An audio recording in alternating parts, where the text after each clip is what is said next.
Então, gente, vamos falar sobre, vamos dar continuidade, né, ao que a gente estava vendo nos assuntos anteriores. A gente basicamente começou a falar sobre situações envolvendo muitos corpos, né, envolvendo mais do que uma partícula, pura e simplesmente. Isso já nos deixa mais próximos da vida real. A vida real é isso, né? Infinitas partículas, etc., né? Coisa desse tipo. E a gente descobriu que um formalismo adequado para falar dessa situação é o chamado formalismo de número de ocupação, né? Onde você estabelece uma base de estados no espaço de Hilbert, né? Que é basicamente autoestado do operador de número, né? E que tem uma atuação, tem um comportamento bem definido quando você atua sobre esses estados com os operadores de criação e de aniquilação, né? Então a gente desenvolveu um pouco, né, essa vertente, mostramos que a gente podia descrever um sistema de N partículas ou por meio de uma newtoniana de N corpos, né, como seria o mais natural, né, da gente fazer. Você coloca uma newtoniana para cada partícula, livre ou interagindo só ela com um certo potencial, né, central, né, e a gente colocar mais um termo de interação entre essas partículas, né, um certo potencial de interação, e via o que dava, né? Quer dizer, isso aí cobre já casos bastante importantes, né? Como, por exemplo, o espectro atômico, né? Todo, né? No entanto, o que a gente pôde mostrar é que essa newtoniana de N corpos era, formalmente pelo menos, equivalente a uma newtoniana onde os graus de liberdade básicos do sistema que a gente estava considerando não eram mais posição de cada partícula e momento de cada partícula, e sim campos, né? Então a gente era capaz de fazer uma correspondência entre a situação em que a gente tinha uma newtoniana de N corpos e uma teoria de campos, né, que dava como equações de movimento, vamos dizer assim, uma equação de Schrödinger, em princípio, não linear, né? Então, essa teoria de N corpos, que era uma teoria de campos, o final da aula passada, né, essencialmente, consistiu na formulação de uma integral funcional envolvendo um objeto como esse, né?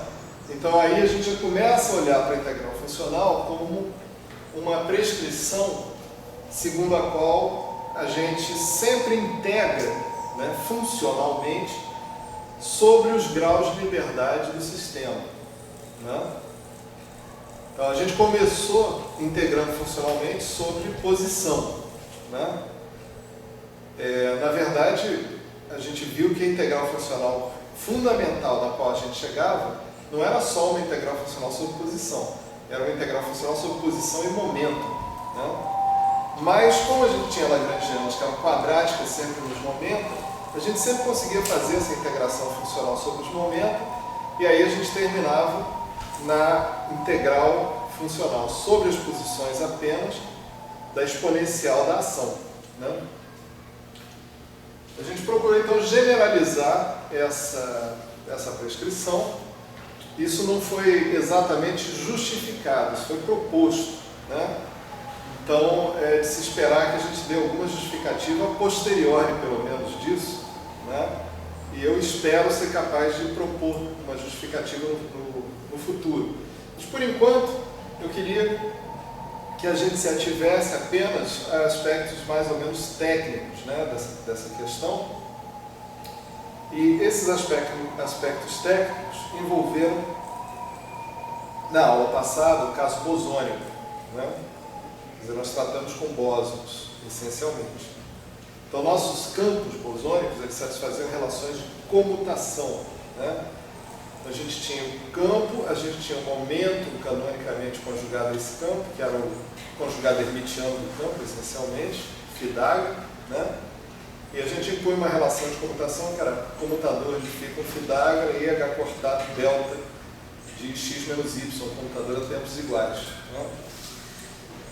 Resta a gente agora tratar ainda, sob esse ponto de vista formal, também o caso fermiônico, tá certo? Então é isso mais ou menos o que a gente pretende fazer agora, nessa aula, tá certo? Então, para tratar o caso fermiônico, né, a gente vai colocar, né, uma proposta a partir de um oscilador harmônico, fermiônico, simples, né? A gente vai começar considerando esse tipo de problema. E aí depois a gente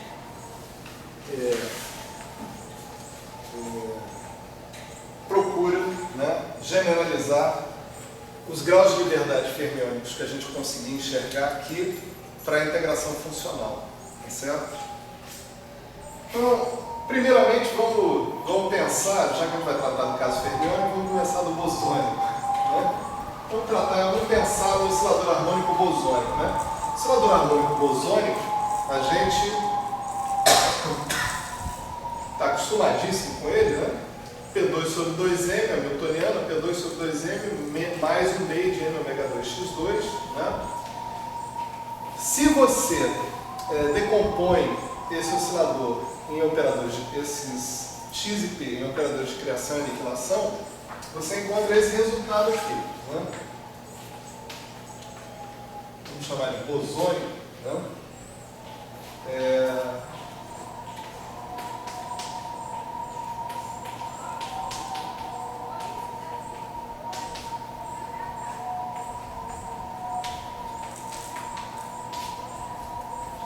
Quer dizer, a gente encontra uma coisa que é realmente simétrica, né? Em A e adaga, tá certo?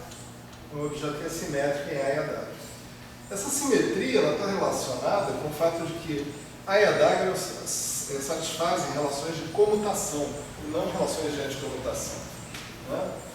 Então, como eles satisfazem relações de comutação, né, você pode, por exemplo, chegar aqui e trocar A com adaga, usando a expressão do comutador entre eles. Você vai virar com 2 vezes adaga A, né, mais 1. Então você vai terminar com H cortado ômega, adaga A, mais H cortado ômega sobre 2, né, que é a energia hamiltoniana que a gente conhece no oscilador harmônico em termos dos operadores de criação e aniquilação. Mas se eu resolvesse, né, montar um oscilador harmônico formalmente mesmo, a partir de operadores fermiônicos, né, e não bosônicos, o que aconteceria? Vamos supor que eu montasse um oscilador fermiônico copiando a mesma coisa que eu sei sobre o oscilador bosônico, né?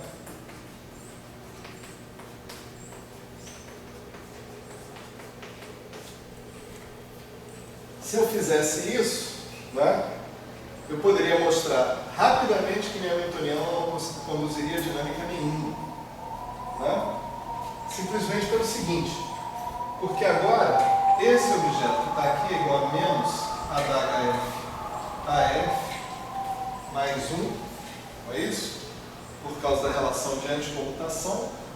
Então, quando você trocar AHF AF com AHF, esse cara vai cancelar esse e você vai terminar com H cortado ômega sobre 2. O seu hamiltoniano é só uma constante, tá certo? Não gera dinâmica nenhuma. Uma hamiltoniana constante ou proporcional à identidade não gera dinâmica nenhuma, né? Pensa do ponto de vista de Heisenberg, né? O ponto, onde O é qualquer operador, né, é sempre 1 sobre H cortado, comutador de O com H, né? Se meu hamiltoniano proporcionar identidade,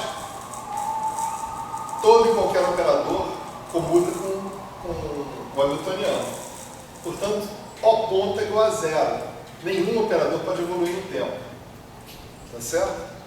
Então você não tem possibilidade de ter dinâmica se você simplesmente fizer uma cópia do oscilador harmônico bosônico para o oscilador harmônico fermiônico. O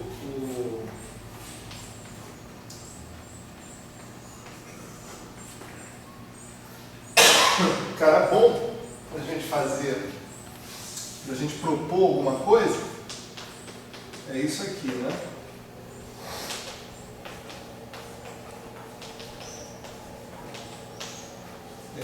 Dá para adivinhar, né?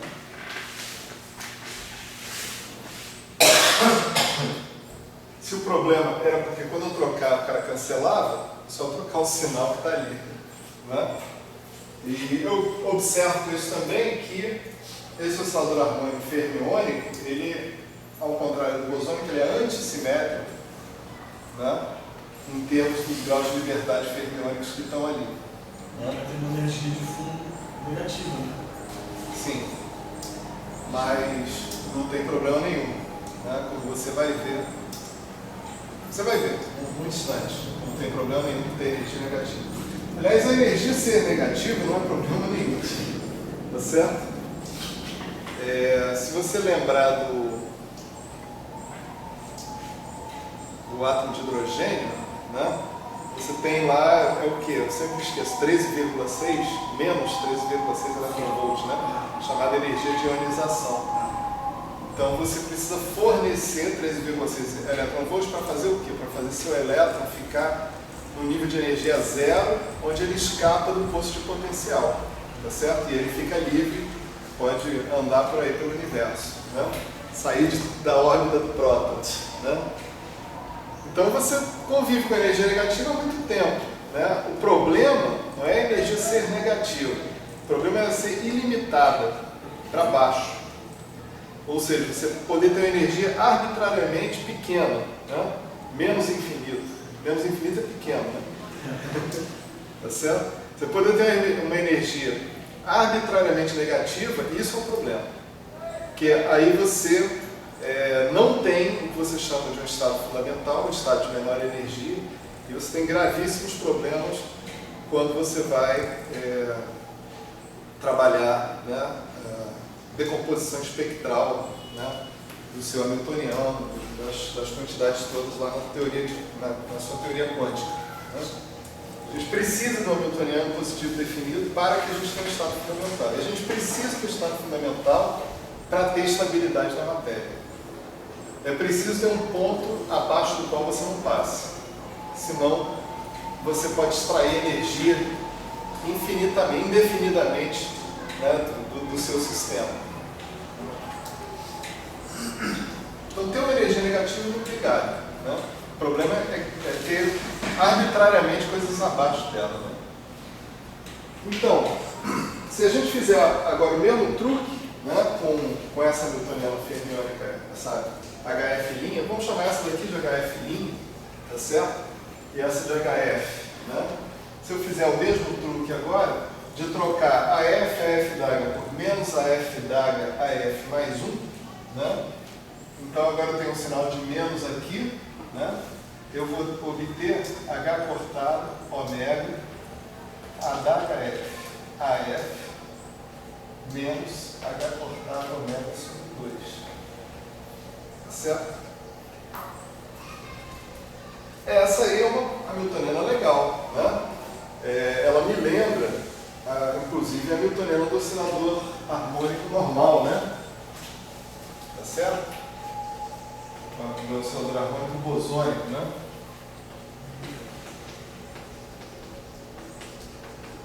Só que com um sinal diferente ali para energia associada com o estado fundamental, né? Tá certo?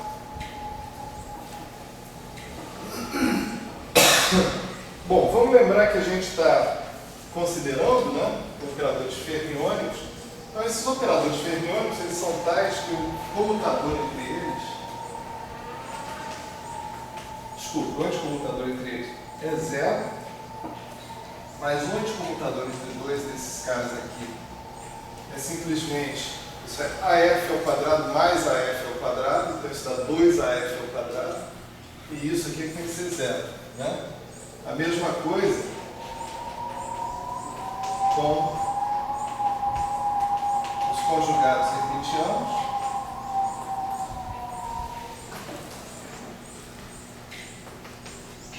Então esse cara aqui tem que dar zero também, né?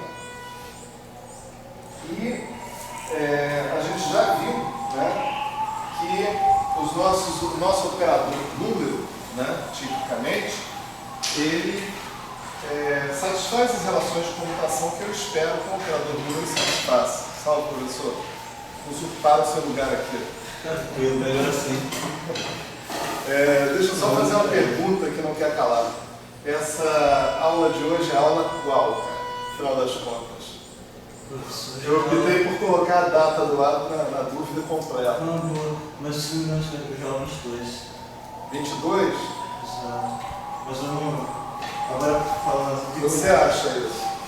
Mas eu estou um pouco agitado, para ter certeza. Tá, então fica mais tranquilo. Quando você ficar tranquilo, me fala. Não tem problema. Um pouco agitado. Verdade.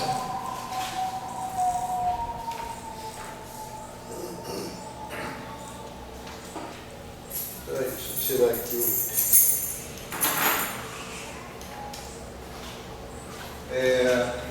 o comutador, por exemplo, né, de AF com AF da comutador não, o anticomutador, isso aqui era 1, né, que a gente tinha visto, e essas relações aqui são suficientes para a gente calcular, né, por exemplo, a gente não chegou a calcular isso, mas a gente deduziu isso, né, num caso bastante geral lá atrás, né, a gente deduziu que o comutador do NF, né, com o AF igual a menos AF, o comutador do NF com AF d'H, comutador mesmo, né, igual a AF d'H. Está confirmado, dia 22. 22. Um motivo de vergonha menos para nós. Tá certo? Isso daqui é o comutador mesmo. A gente usa o anticomutador para poder provar essa equação que está aqui, né?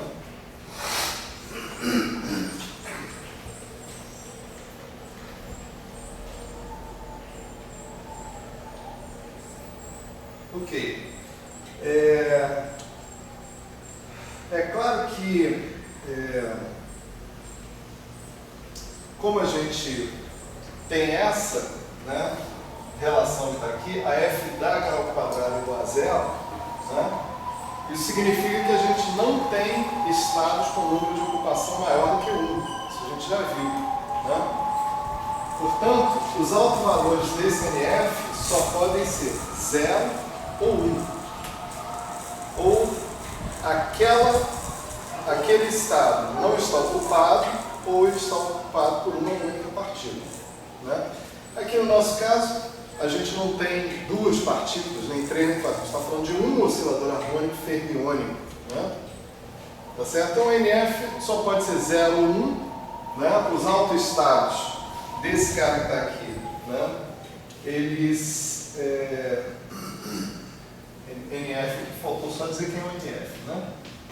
NF é AF d'H, AF, né? Contador, né? Eu tenho dois estados, essencialmente, né? Ou eu posso ter, na verdade, 2 vezes infinitos estados também, né? Se eu tiver um espaço produto tensorial, onde uma parte do espaço esteja carregando, né, esses graus de liberdade fermiônicos. Mas vamos esquecer essa possibilidade por enquanto, né? Então, eu vou supor que eu tenho 2 estados, né? NF aplicado no 0 dando 0, e o NF, que é aplicando 1, me dá 1. Tá certo?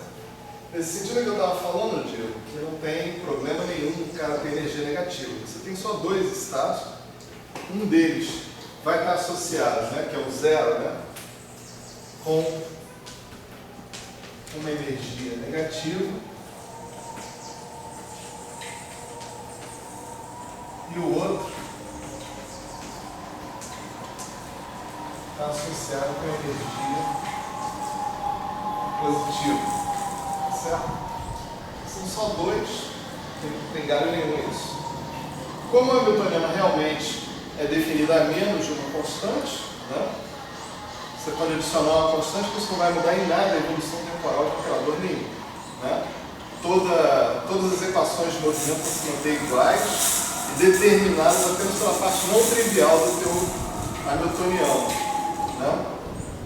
Não trivial no sentido de não ser uma constante, né? Se a gente quiser, a gente desloca tudo para cima, vai ficar zero e H cortado ômega, os altos estados de energia.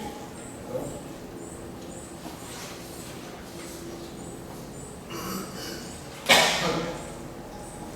Legal. Então, um oscilador harmônico fermiônico, né, se eu quisesse montar esse oscilador harmônico fermiônico a partir do modelo que eu já tinha para o oscilador harmônico bosônico, era mais ou menos desse jeito que eu ia ter que construí-lo, né? Eu já sei mais ou menos onde é que eu tenho que chegar, né? Eu vou terminar com um estado, um espaço de estados, que é um espaço de estados de 2 graus de liberdade, se a partícula não tiver graus de liberdade translacionais, porque ela sempre tem, né? Toda partícula anda aí no mundo, né? No espaço, né? Então, mas esquece, corta esses graus de liberdade translacionais, fica só com esses graus de liberdade intrínsecos, vamos chamar assim, fermiônicos, né? Que eles têm. Então, o nosso espaço de estados dessa partícula é um espaço de estados bidimensional. Bom, o problema é o seguinte: como é que a gente poderia avançar, né, e procurar definir uma integração funcional que levasse, né, a essa situação, né, que levasse a esse oscilador harmônico fermiônico, por exemplo, né? Essa integração funcional, ela teria, na verdade, que envolver. Você vê que o ponto onde você termina não são operadores que comutam, são operadores que anticomutam, né? Para você obter coisas que no final das contas sejam antissimétricas, você pode mostrar que isso não é possível de acontecer com variáveis simétricas, né? Com variáveis que, quando você está falando do mundo clássico, elas sejam variáveis C, né? C-numbers. Então, o que se mostrou necessário para a gente trabalhar com os férmions, né? Classicamente, entre aspas, né? Foi definir um conjunto de variáveis com regras com uma álgebra clássica entre elas, que seja diferente da álgebra clássica dos operadores não, dos números Cs, dos x e dos p's, né? Essa álgebra que a gente vai falar sobre ela agora é chamada álgebra de Grassmann, tá certo? E a gente vai ver que a definição de um funcional gerador, ela passa por essa álgebra de Grassmann, essencialmente, certo? Então vamos lá. Eu vou definir, então, tem algumas definições aqui, né?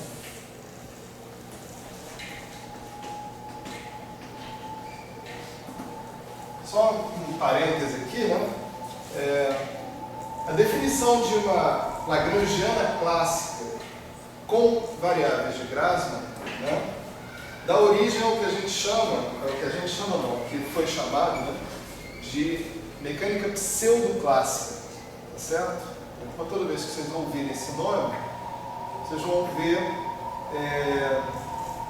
menção, né, a esse termo, mecânica pseudoclássica. Quando você fala em pseudoclássica, você está falando mecânica onde as variáveis dinâmicas que você está considerando não são números comutantes, como x, y, z, etc. e tal, e sim números anticomutantes, ou variáveis de Grassmann, tá certo? A razão, a motivação, né? A motivação por trás das variáveis de Grassmann ou da mecânica pseudoclássica, né, está no fato de você procurar enunciar claramente que não há uma teoria clássica para spin. Né? Spin é uma grandeza que tem uma natureza essencialmente quântica. Né? E eu vou arriscar mais. Ela tem uma natureza essencialmente quântica e relativística. Né? Todos os efeitos não relativísticos que a gente vê no spin, né, são mais ou menos misteriosos, até que você coloque a relatividade especial dentro da jogada. Aí você entende que o spin é um negócio absolutamente necessário. Né? Tem que existir mesmo, não tem saída. Né? Então, quando você pensou, né, em fazer uma teoria clássica para descrever objetos com spin, etc. e tal, e dar conta desse caráter anticomutante que esses objetos têm que ter desde sempre, né, você vê, da onde que a gente pode tirar, por exemplo, o caráter anticomutante deles? Se você falar de um princípio da correspondência, né, você vai falar o seguinte: lá numa teoria clássica, né, eu começo com os parênteses de Poisson, né? Parênteses de Poisson de x e p é 1, né? A teoria de uma partícula, etc. e tal. E quando eu quantizo, o que eu estou dizendo é o seguinte: existem operadores, tá certo? Operadores que atuam no espaço de Hilbert, que satisfazem uma álgebra que é copiada da álgebra clássica dos parênteses de Poisson. Esse papo todo mundo já ouviu, né? Essa conversa aí. Né? Então, por exemplo, se o parêntese de Poisson de x com p é 1, os operadores que correspondem a x e correspondem a p vão satisfazer uma álgebra de comutadores, né, onde o parêntese de Poisson é substituído por 1 sobre IH cortado vezes o comutador. Então, 1 sobre IH cortado vezes o comutador de x com p é 1. Portanto, o comutador de x com p é IH cortado. Tá certo? Então, a passagem do clássico para o quântico é feita sem traumas, porque ela é feita preservando a estrutura algébrica que você tem na mecânica clássica. Né? Ao você se deparar com a existência de férmions, você se depara com objetos que, pela primeira vez na sua vida, né, só tem existência quântica. Aparentemente não tem nada clássico que você vai utilizar para fazer uma passagem, né, para a mecânica quântica. Se você, no entanto, insistir e falar: eu quero fazer essa passagem, eu quero ter objetos cujo parêntese de Poisson, parará, tem que ir, né, para os anticomutadores. Né? Só que parêntese de Poisson é uma estrutura simétrica. Simétrica. Né? Desculpe, 2. Desculpe 1, desculpe 2. Parêntese de Poisson é uma estrutura antissimétrica. Né? Pelo amor de Deus, gente. Né? É uma estrutura antissimétrica. E o anticomutador é uma estrutura simétrica. O anticomutador de A com B é igual ao anticomutador de B com A. Não é menos o anticomutador de B com A. Né? Então, as pessoas que se colocaram essa questão, será que eu consigo impor uma estrutura na mecânica clássica que vá ter seu correspondente dentro da mecânica quântica em termos de anticomutadores? Né? Tiveram que partir de objetos que satisfizessem relações de anticomutação clássicas, e não relações de comutação. Né? e não relações dadas por parênteses de Poisson que são antissimétricos. Precisavam de coisas simétricas. Por isso foram inventadas as variáveis de Grassmann, né? Quer dizer, as variáveis de Grassmann, elas são objetos que são fundamentais para você ter justamente essas variáveis dinâmicas, vamos chamar pseudoclássicas, né? Que anticomutem entre si. Agora, não adianta estranhar, porque elas são criações do intelecto, tá certo? Elas são criações do intelecto puro, elas não existem de verdade, tá certo? Ninguém nunca vai ver uma variável de Grassmann andando por aí, né? Menos que o Elael interrompa a droga da minha aula para dizer que tem superespaço, que o superespaço tem uma existência física, que o Dirac falou isso em 1930 e pouco. Aí eu vou ficar quieto, né? Tem que concordar com o Elael, né? Que existem visões, né, sobre a possibilidade de você ter uma existência mais rica do espaço-tempo do que pura e simplesmente a nossa existência bosônica, né? A gente tem a existência fermiônica também, né? Isso é um ponto muito bonito que o Elael, vocês provoquem ele, que uma hora vocês tiram isso dele, né? De vez em quando ele solta. Uma coisa interessante, a gente conhece pouco o nosso espaço, né? A matéria escura está aí, né? A verdade é que o Elael sempre fala, se você tem dois férmions, você forma um bóson, mas com milhares de bósons você nunca forma um férmion, né? Então o que é mais fundamental, bóson ou férmion, né? O ponto dele é esse, né?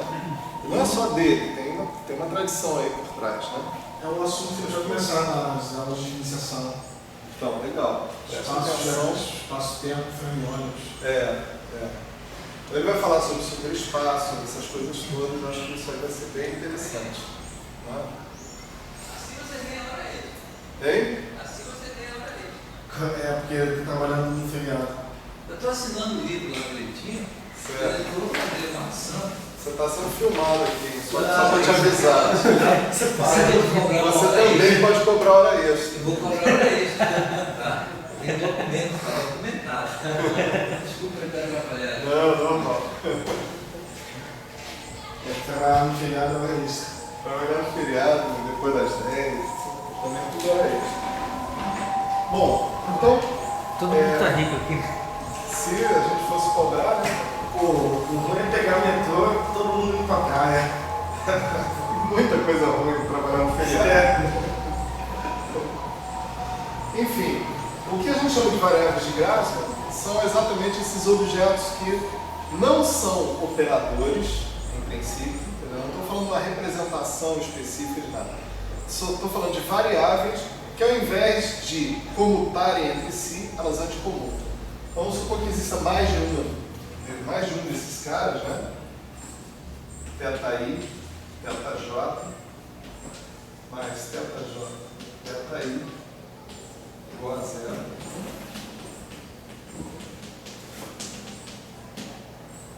O ponto de vista aqui. Isso não é uma relação de anticomutação de operadores no espaço de Hilbert. Isso é como se você tivesse números, né? Num certo corpo, uma coisa assim. Isso não é um corpo também, porque não satisfaz os axiomas para a gente ter um corpo, né?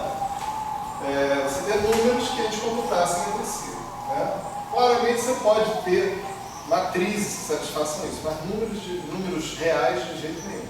Não dá para ter. Ô, professor, Diga. tem uma ligação disso daí com o álgebra de Clifford? Acho que não. É.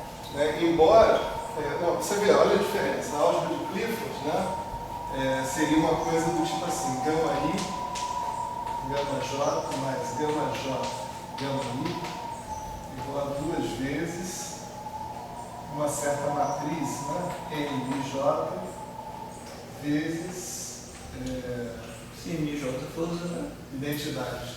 Né? Mas vamos dizer que isso fosse um caso particular. Né? Você pode forçar um pouquinho a barra, dizer que todo QMJ é zero ali, né? Vamos dizer que isso aí fosse um caso particular, né? De uma álgebra de Clifford. Mas, pô, é um caso particular muito Muito safado, né? Prefiro achar que não. No caso aí, o transformamento deveria ser nulo. E é uma coisa que não faz sentido, é isso que seria o argumento? Por exemplo, no caso do álgebra de Clifford, que aparece ali, eu escrevi como MJ, mas isso é um tensor métrico, né? Você pode ver que não é que não faça sentido, né?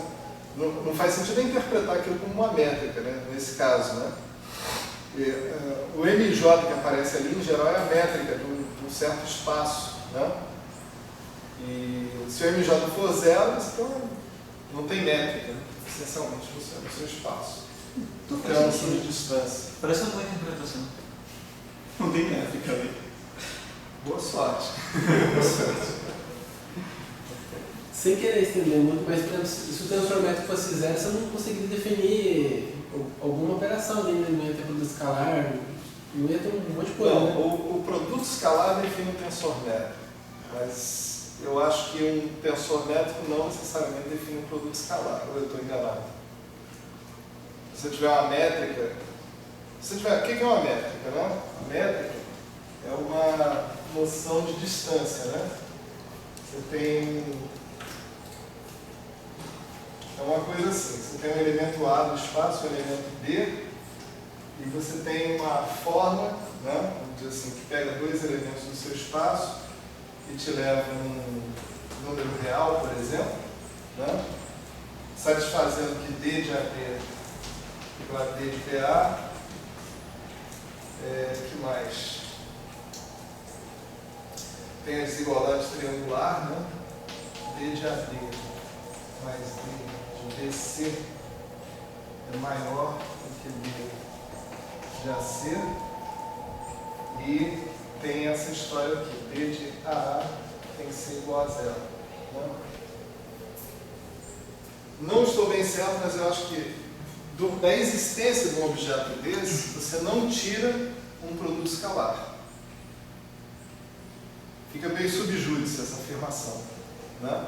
No entanto, se você tiver um produto escalar positivo definido, você tem uma métrica, automaticamente você tem um objeto que satisfaz isso.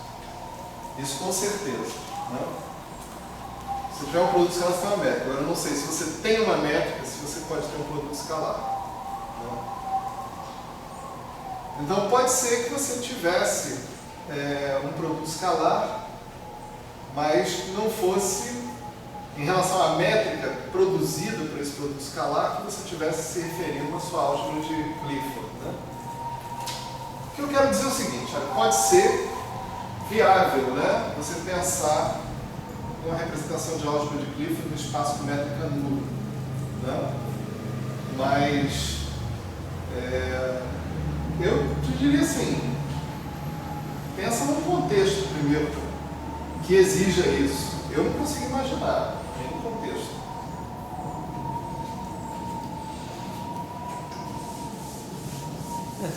Só se você analisasse cone de luz, né? Cone de luz com cone de luz, aí poderia ter algum sentido. Cone de luz. No cone de luz todo mundo está à distância zero, né? Transformações conformes, a vizinhança de uma transição de fase, você começa a relaxar esse critério da métrica. Mas eu só acho que é aí. Se você restringir o seu espaço, você já falando de matrizes gama sobre o cone de luz, né? Por exemplo, Fermi só sobre o cone de luz.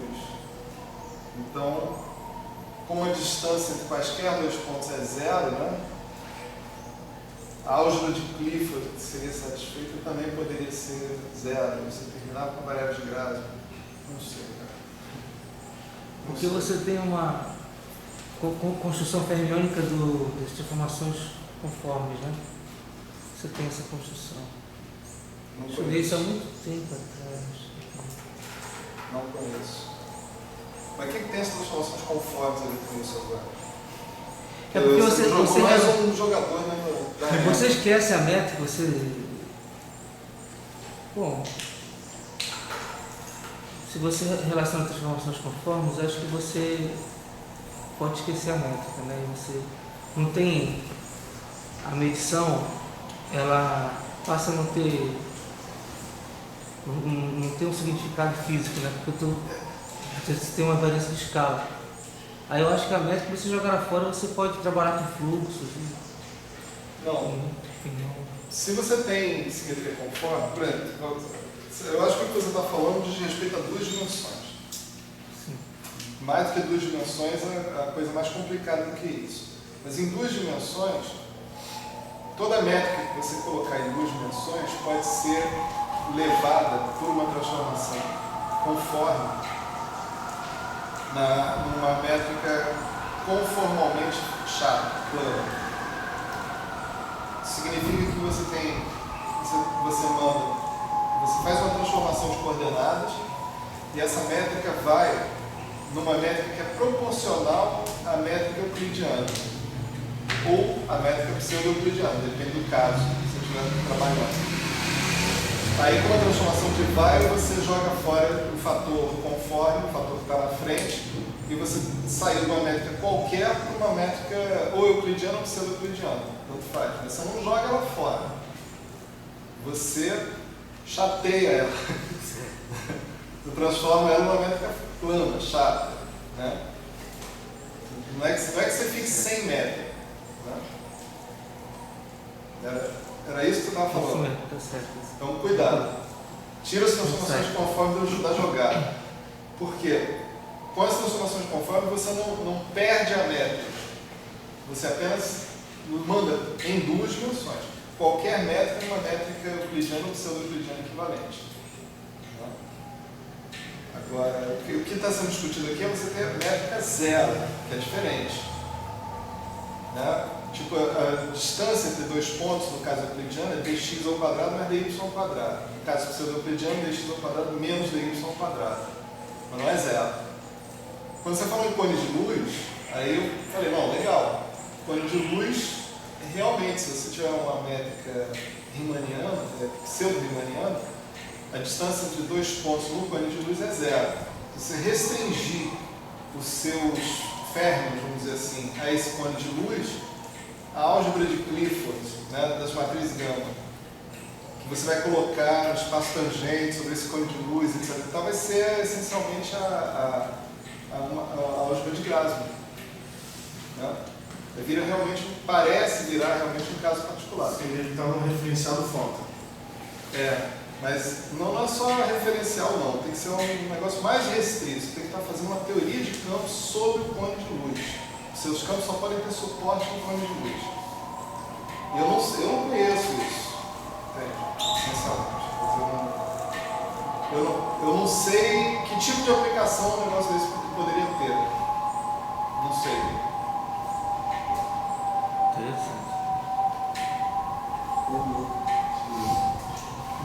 Enfim. Uma tabaca fria. Bom, então vamos supor que eu estou falando de números clássicos, né? De números quânticos, certo? Esses números clássicos, eles satisfazem essa relação. Então, se você fizer I igual a J, né? Você vai ter que θ I ao quadrado igual a zero. Esses caras ao quadrado, né? Eles se anulam, né? Suponha que o seu mundo fosse feito apenas de uma única variável de Grassmann, né? Supersimetria N igual a 1. Né? Então, se você tivesse uma única variável de Grassmann, você poderia pensar, vou chamar de θ essa variável, você poderia pensar numa função arbitrária dessa variável e numa expansão em série de Taylor dessa sua função arbitrária. Né?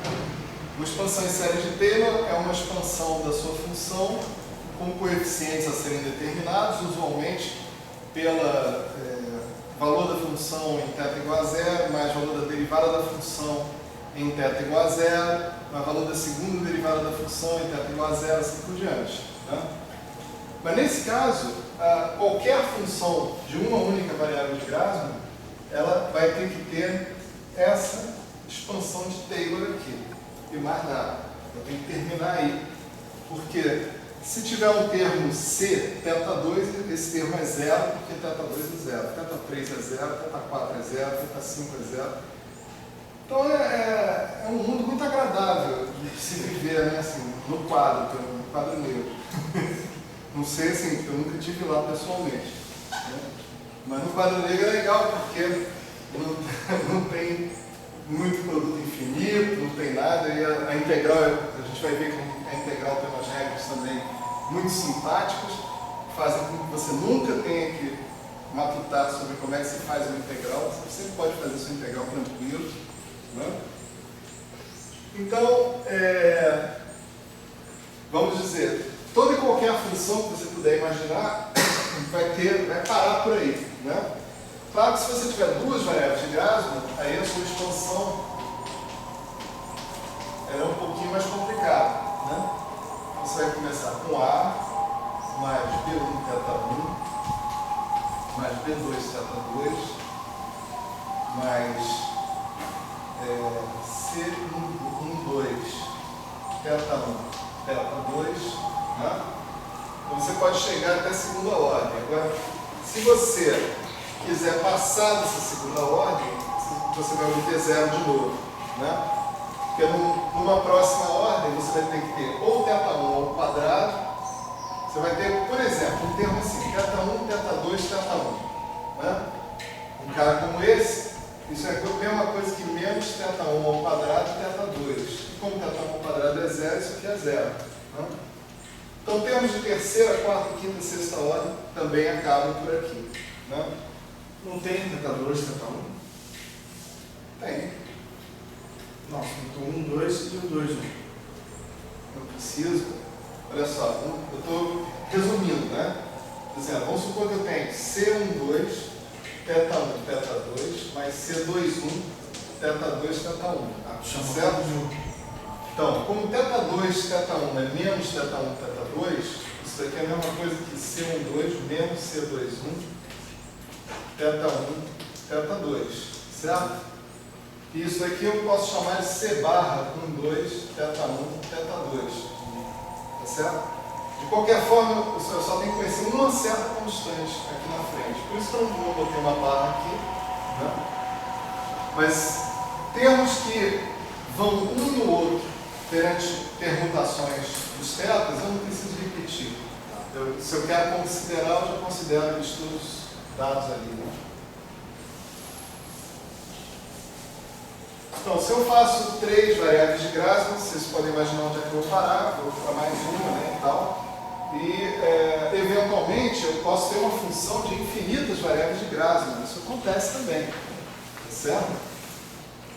E numa função de infinitas variáveis de Grassmann, então a nossa f, né, ela tem uma expansão infinita, né? A única coisa que você tem que garantir é que nunca tem variáveis repetidas em nenhum termo, senão aquele termo é zero, pura e simplesmente. Bom, como todas as coisas bizarras que o ser humano inventa, né, você tem que conviver com as consequências das coisas que você inventou. Então, se você quiser calcular uma derivada, por exemplo, né, você imagina o seguinte: você calcula a sua derivada assim, d de θi, θj, θk, né? E você queira utilizar, né, a sua regra de Leibniz, isso aqui vai dar d θj, d θi, θk, não é?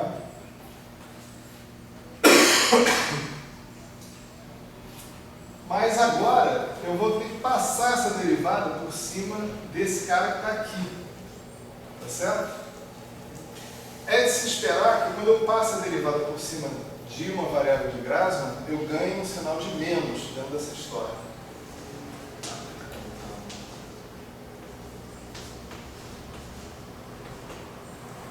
Certo? Por quê? Não? Deixa eu arriscar aqui, tá certo? Isso aqui não está no script, mas me deu uma ideia aqui, deixa eu ver se funciona, né? Se eu fizer isso aqui, ó, d de θi, eu vou ter θj mais, vamos chamar,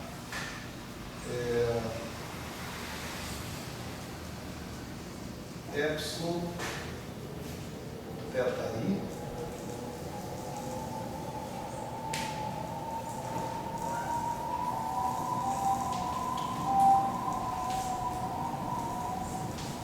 delta K mais epsilon θ I menos delta J delta K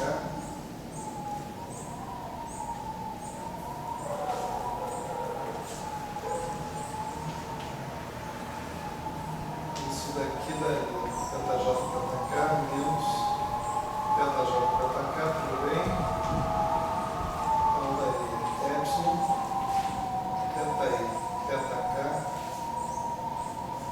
mais delta J delta I mais termo já em epsilon 2, não é isso?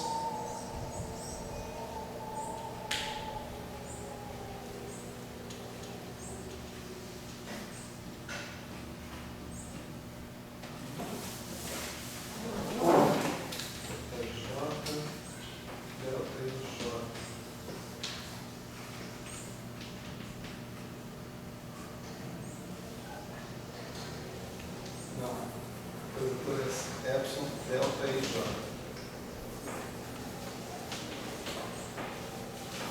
Então aqui ficaria delta e J mais delta J, epsilon, delta e J. Mais um termo de ordem epsilon 2. Né?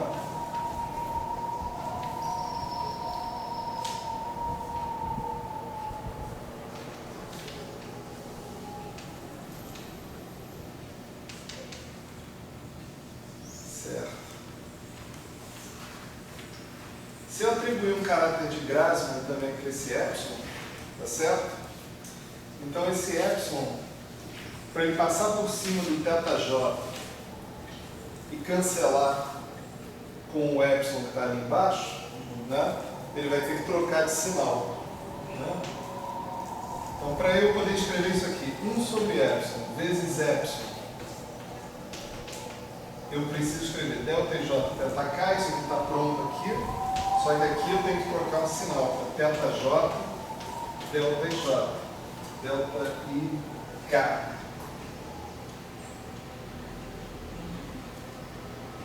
Delta e K. Entendeu?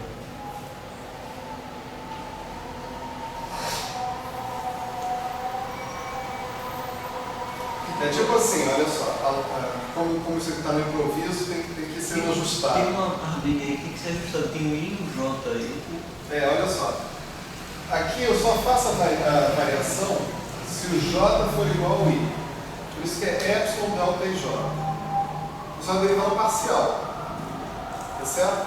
Eu só vou fazer a variação desse cara se o J não for igual ao I, eu não faço variação nenhuma.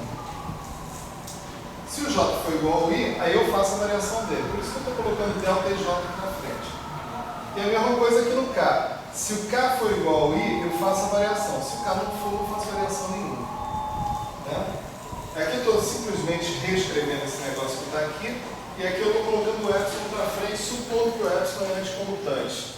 Porque eu estou fazendo uma variação de uma variável de Grassmann. A variação de uma variável de Grassmann tem que levar a uma variável de Grassmann. Então o epsilon tem que ser anticomutante. Né? Se eu simplesmente fizesse isso aqui com epsilon comutante, eu estava variando uma variável de Grassmann para alguma coisa que não é nem de Grassmann nem não de Grassmann. Né? Então, agora vamos supor que eu possa cancelar, né, esse epsilon que está aqui, eu vou ganhar esse sinal de menos aqui. E isso daqui está identificado com dθj, dθi. E esse aqui está identificado com dθk, dθi. Então está aí a nossa regra de Leibniz, né? Nessa história. Funcionou. Bem legal. Né? Bem natural. Agora tem um probleminha. Né? Eu podia ter botado 1 sobre epsilon aqui na frente, ou botado 1 sobre epsilon aqui no fundo. Ia dar um resultado diferente. Porque aí, ao invés de eu passar esse cara para cá, eu ia passar esse cara para cá. Não é isso? Eu ia ficar com um sinal de menos aqui, ó. Menos aqui, mais aqui. Ah, ele não vai ter que pular 2 vezes? Não. Porque o delta é bosônico, vamos dizer assim. O delta é 0 ou 1, né? Tá certo? Então, eu preciso definir dois tipos de derivadas. Uma derivada chamada à direita e uma derivada chamada à esquerda. Essa que eu defini é a derivada à esquerda. Ah, legal. Eu posso observar o seguinte, que a minha definição de derivada à esquerda, se ela der isso, se a minha derivada der isso aqui, é sinal que eu estou usando essa prescrição. Tá certo?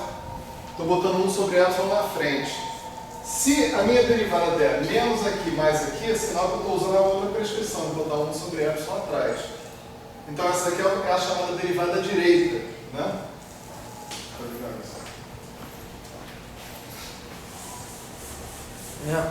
Tá tentei aí, Tião. Não tá em lugar nenhum. Assim, direto assim. Agora tá aí, Aí alguém vai falar assim, pô, você está dividindo por variável de Grassmann, cara. Quem é você? Tem. Sabe como é que eu divido por uma variável de Grassmann? Eu posso fazer o seguinte, né? Eu posso... Não posso.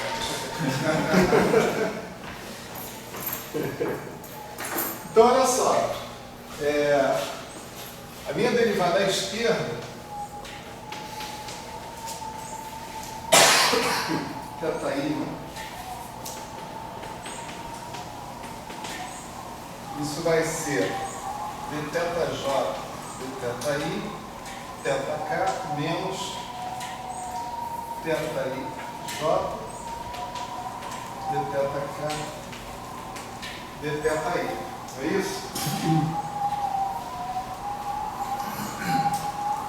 Que é igual a ΔJi δk menos ΔKi θj. E a minha derivada à direita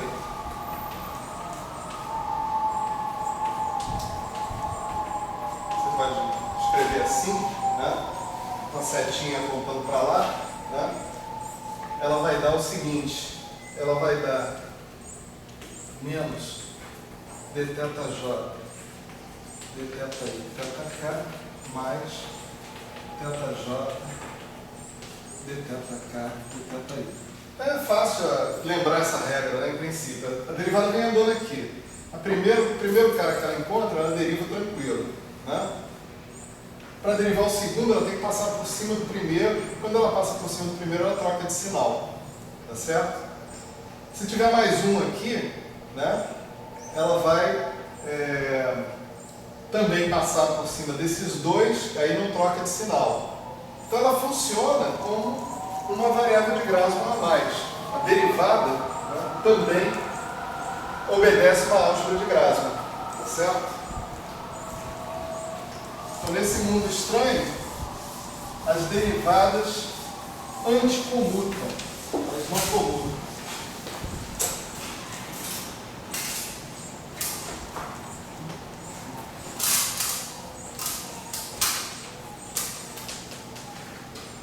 Tá certo? Elas funcionam desse jeito aí. Portanto, se você tomar duas derivadas em sucessão, d dθi ao quadrado, isso dá zero. Tá certo? Isso também dá para entender, né? Por exemplo, você pega lá isso é bem fácil de entender, na verdade, né? Você pega um monômio lá. Pega aqui esse exemplo, θ1, θ2, né? O máximo que um termo, né, na expansão dessa função pode ser linear em qualquer uma dessas derivadas, em qualquer uma dessas variáveis. Ele não pode ser bilinear, não pode depender de θ1 ao quadrado, θ1 ao cubo nem nada. Então, se você tomar um d de θ1, né, esse aqui vai ficar constante, esse aqui vai dar zero, esse aqui vai dar zero. Se for à esquerda, vai dar alguma coisa, se for à direita, vai dar menos aquela coisa, mas vai dar também algo independente de θ1. Se Se você tomar a segunda derivada em relação ao θ1, vai dar zero, porque não tem mais θ1 ali. Né? E isso é uma coisa válida para infinitas variáveis de Grassmann. Né? Porque, vamos supor que você tenha 3, 4, 5 termos desses aqui. Você vai ter, no máximo, aqui um termo que é θ1, θ2, θ3, θ4, θ5. Tá? Toma D de θ1, ficou independente de θ1.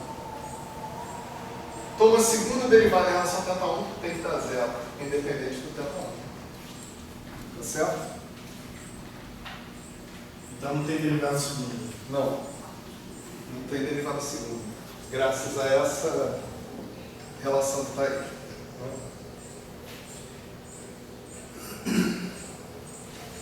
Agora, o interessante aqui é o Mas seguinte. eu já fiquei pensando, se eu tomar uma derivada à direita e uma derivada à esquerda, já que Dá eu na posso fazer mesma. isso. Dá na mesma. Dá na mesma? Dá na mesma. Pega esse exemplo aqui. Né? Pega a derivada à direita em relação a θ1. Ah, tá, é. Não é? Vai ficar, esse aqui não contribui, fica B1, esse aqui não contribui, fica C12, θ2. Agora toma sua derivada à esquerda, ela não vai encontrar θ1 do mesmo jeito. Né? O interessante aqui é observar o seguinte, aqui, para as variáveis de Grassmann e essas relações de computação entre as derivadas que a gente descobriu, né? O anticomutador entre a variável de Grassmann e a derivada em relação à variável de Grassmann é que dá 1. Tá certo? É muito interessante isso. Olha só. Calcula aqui D, a dθi, θj. Mas não o computador, sim o anticomutador. Né? Então é claro que, em geral, o que a gente faz? A gente atua com isso aqui sobre uma certa função f, genérica. Né? Então, isso aqui dá D dθi, θjf, mais θj, D dθi, da tal função f genérica. Né? Agora, essa D dθi vai dar delta ij vezes f mais, no lugar cristão, seria mais. Né?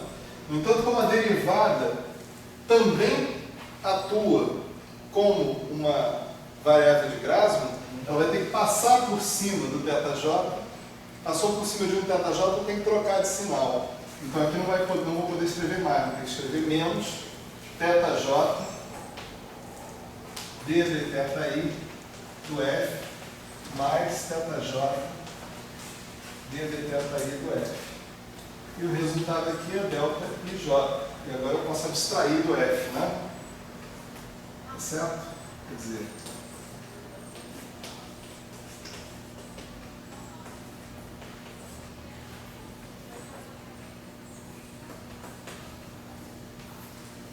isso é o análogo, né, do que a gente tinha como relação de comutação entre posição e momento, né?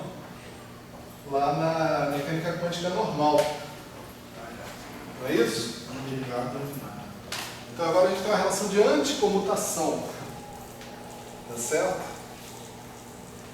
As minhas coordenadas grassmannianas, elas satisfazem relações canônicas de anticomutação. Tá certo?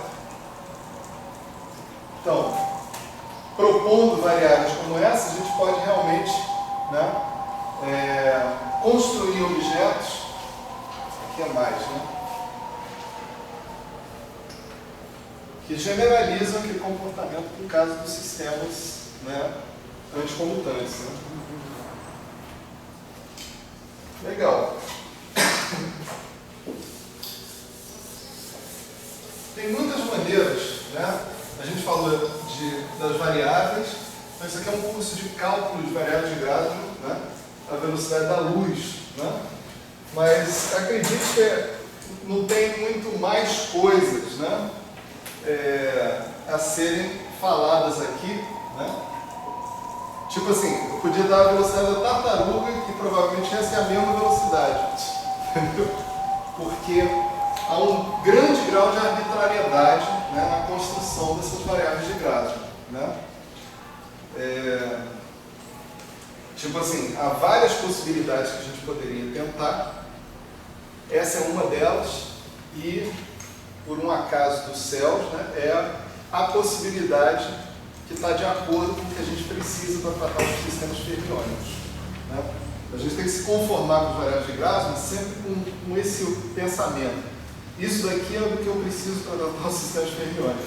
Isso funciona, né? Ninguém disse que você não pode tentar construir um outro troço, né? Você pode tentar construir. Agora, esse aqui está construído e funciona, né? Até o momento, pelo menos. Então, aqui a gente falou sobre derivação, né? Agora a gente pode pensar em integração. A integração, ela é razoavelmente fácil de ser introduzida se a gente demandar, né, duas coisas assim, qualitativamente razoáveis, né? A primeira é a seguinte: se você fizer a integral de alguma coisa, né, e depois vier e fizer a derivada da integral dessa coisa, aqui a gente está naturalmente falando de algum tipo de integral definida, né? Quando você integra sobre uma certa função de x, essa função deixa de ser uma função de x. Então, derivar em seguida a sua integração deve te produzir o resultado zero, né? Por outro lado, se você deriva primeiro e depois você integra, tá certo? E você assume certas condições, né? Como, por exemplo, ausência de termos de superfície, né? São condições que a gente está sempre trombando com elas por aí, né? Você integrar uma derivada, módulo termos de superfície, dá zero também, tá certo? Se você desprezar termos de superfície, o que você, no princípio, encontraria seria zero. Isso mostra o seguinte, que a operação de integração, né, ela tem que ser, de alguma forma, idempotente não, nilpotente em relação à derivada, tá certo? Uma maneira de satisfazer isso, né? Bom, essa implicação aqui é meio demais, né? Não tem implica aqui, né? É você simplesmente colocar D igual a I, ou melhor, colocar I igual a D. Você está procurando por uma operação de integração sobre as variáveis de Grasman, tá certo? E que operação pode ser essa? Você vai imaginar, não, eu quero que satisfaça essas restrições globais que eu estou colocando aqui, né? Se eu fizer I igual a D, eu tenho isso satisfeito. Por quê? Simplesmente porque a operação de derivação é nilpotente, né? A gente construiu essa operação de derivação da mesma maneira, né? Quer dizer, a gente observou que toda vez que eu derivo duas vezes, qualquer função, isso já me dá zero, né? Por quê? Porque a expansão inteira, né, ou a definição de qualquer função de uma variável de Grasman envolve no máximo termos lineares em relação a essa função. Então, se eu derivar duas vezes, dá zero, né? Já que a derivada é nilpotente, a integral pode ser igualmente nilpotente. Então eu posso definir a integral de uma variável sobre variáveis de Grasman, né, dessa maneira também. Integral de θ de f de θ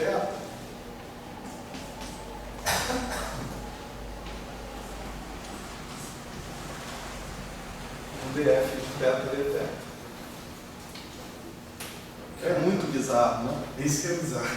Eu teria um jeito menos estranho de chegar nesse resultado, Não tem. Eu tenho outros jeitos, mas você vai achar bizarros também.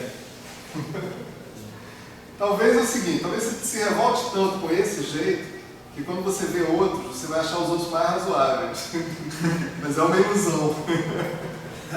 Te garanto que é uma ilusão. Porque isso aí tá muito, sei lá. Eu não me preocupo com matemática normalmente, mas eu quero ser bem enganado. Você não está enganando bem.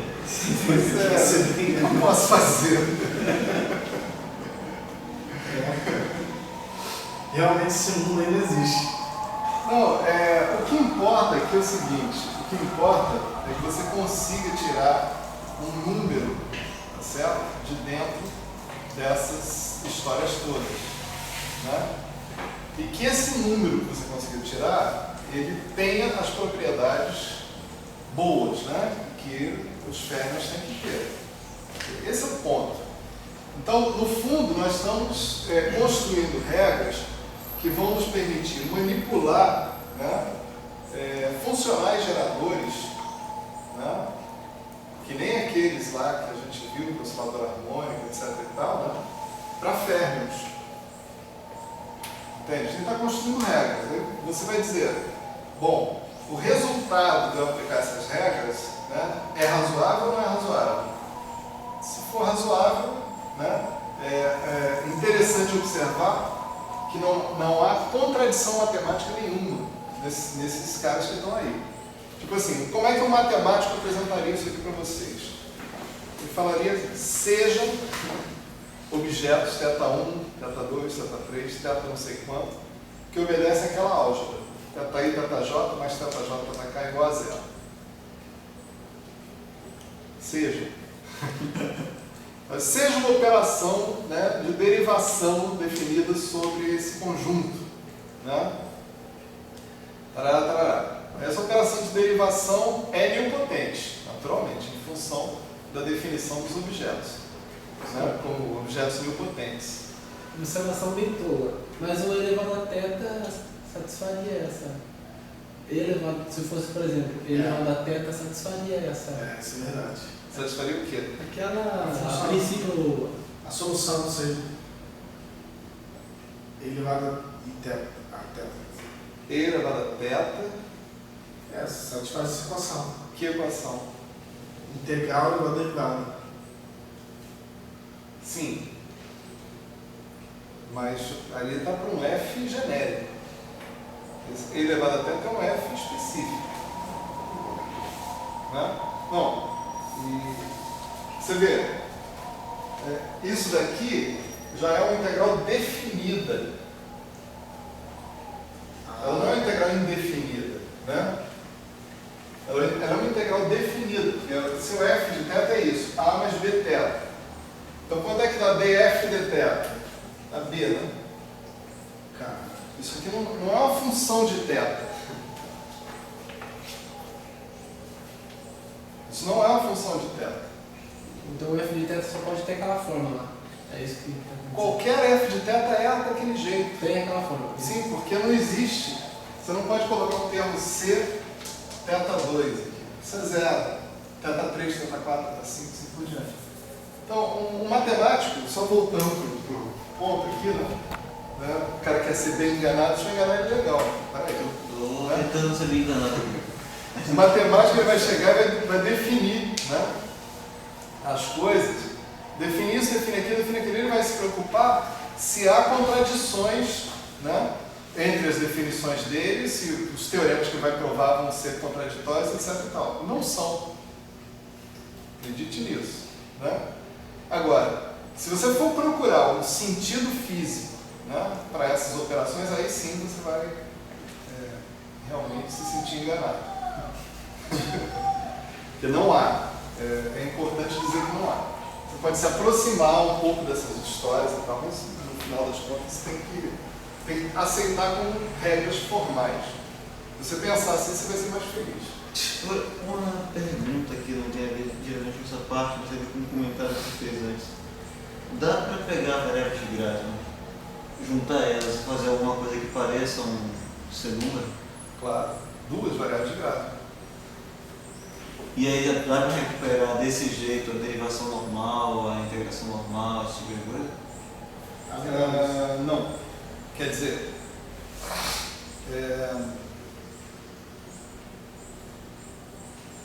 a derivação normal, eu acredito que sim. Né? Quer dizer, Qual é o problema? O problema... Bom, vamos lá, devagar. Se tiver duas variáveis de grade, θ1 e θ2, esse objeto aqui se comporta como um C-number, né?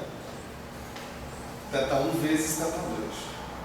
Isso aí comuta com θ1 e comuta com θ2. Não é? Peraí.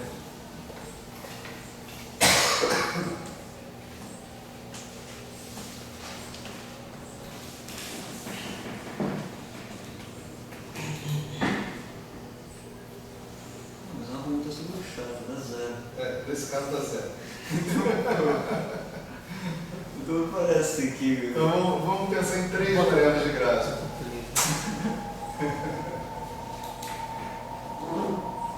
Enganar esse cara é chato, né, cara? Pô, deixa eu contar. Vamos pensar em três variáveis de grade. Então tem o θ3. Então esse objeto aqui que eu estou falando, θ1 e θ2. Então θ3, desculpe, menos, né? O θ3 antes comuta com θ2, antes comuta com θ1. Então quando você passar o θ3 para cá, né, o sinal não muda.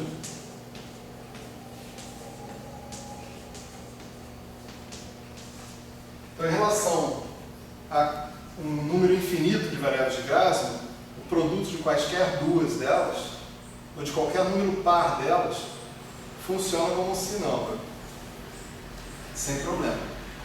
Ou seja, comuta com o resto das variáveis de Grassmann.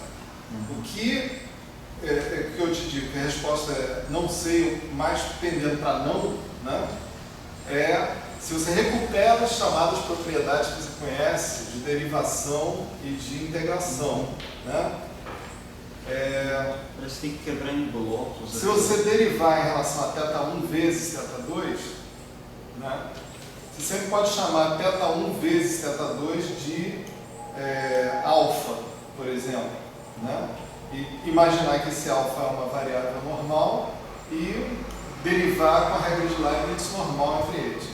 No entanto, se você derivar pela segunda vez, isso vai dar zero. Né? Por quê? Porque você imagina que você tenha θ1, θ2, θ3. Né? Então, você vai ter um termo aqui, por exemplo, que é um D1, 2, 3, θ1, θ2, θ3. Vamos só para melhorar a brincadeira, fazer θ1, θ3, θ2. Né? Colocar nessa outra ordem. Então, eu estou derivando em relação a θ1 e θ2. Então, o que eu vou fazer? Eu vou primeiro organizar isso aqui para θ2 ficar perto de θ1. Né? Então, eu vou tirar um menos aqui, θ2, θ3, e depois eu vou talvez calcular uma derivada esquerda desses caras. Quando eu calcular a derivada esquerda em relação a alfa, isso agora é alfa, eu substituo esse cara por alfa, derivada em relação a alfa dá D1, 2, 3, θ3. Tá certo? Quando eu derivar de novo em relação a alfa, sumiu o alfa da expressão toda. Então eu tenho uma segunda derivada que é nilpotente, do mesmo jeito. Isso não parece muito divertido. Mas se bem que a variável de Grassmann não vai ser algo fundamental para o problema. Não tem problema isso. Ele é uma coisa formal. O que é fundamental, do ponto de vista que estava falando, na verdade, eram tipo, espinores. Não. Sim. Então não tem nenhum problema, realmente. Isso aí não recuperar. Os seus espinores são operadores quânticos. Né? Mesmo eles não são observáveis físicos. Nem os espinores. Mas você pode montar com eles para conseguir. Você também pode conseguir outros campos que também não são observáveis físicos. Um campo vetorial real, por exemplo, não é um observável físico. Ou um campo vetorial complexo, vamos falar deles, né? Os observáveis físicos são outras coisas, são caras que são função desses campos, em princípio hermitianos, né, invariantes de calibre e de outras coisas. Né?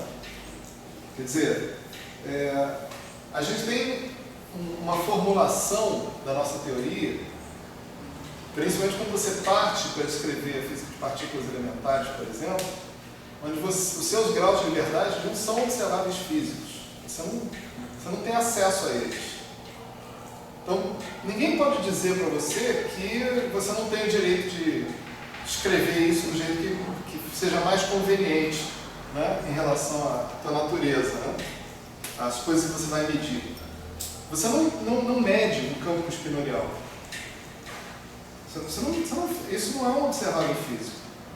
Inclusive é um operador que não é hermitiano, né, cara? O campo espinorial carregado. Campo do elétron, pronto. Vamos lá.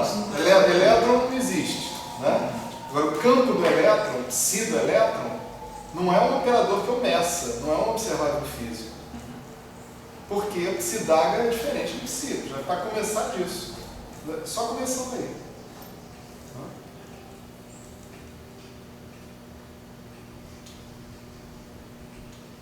Vamos mais. Né? Então,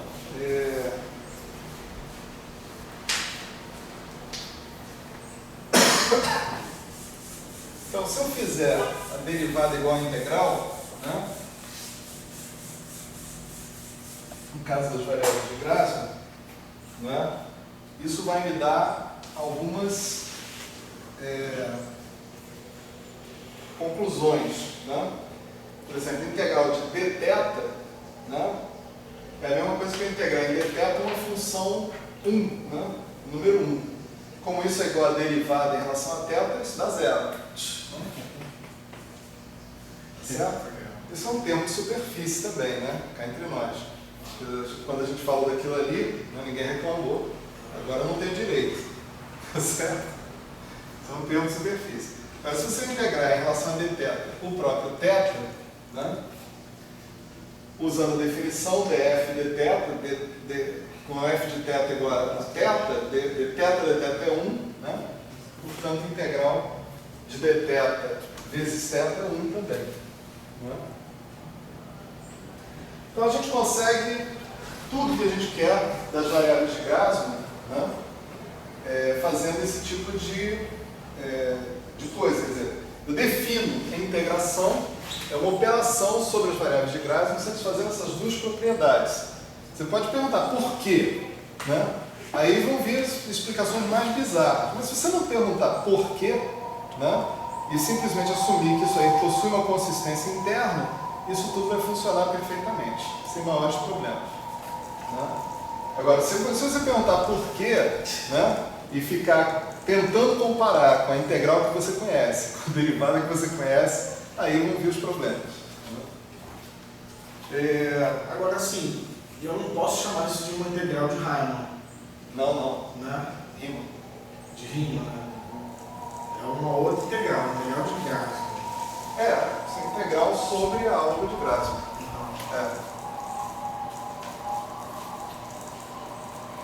Tá certo? Já que a integral é a derivada, né, as integrais também, esses elementos de integração, né, eles vão satisfazer relações de anticomutação, do mesmo jeito. Porque você tem que as derivadas satisfazem relações de anticomutação. Né? E olha só que coisa legal. Né? Imagina que você está integrando uma função genérica de θ. Uma função genérica de manotropo, né? Que é aquilo ali, não? A mais bθ. Isso daí, como a gente definiu, é df dθ. Né? Se eu fizesse, né, uma mudança de θ para θ' sobre A, ou melhor, né, se eu chamasse θ' é igual a A vezes θ, onde esse cara aqui fosse um C-number, né, número comutante, né, fazer essa operação aqui seria a mesma coisa que fazer isso aqui, ó, A df de θ' sobre A de θ'. Concorda? Bom, pega lá, f de θ' sobre A é A mais B sobre A θ', né? Não é isso? Deriva em relação a θ', dá B sobre A. Multiplica por A, dá B. Que é o valor da integral original que está aqui. Né? Então está tudo certo, não tem maiores problemas. Só que, né, df de θ' d θ' é também a integral em d θ' do f de θ' sobre A.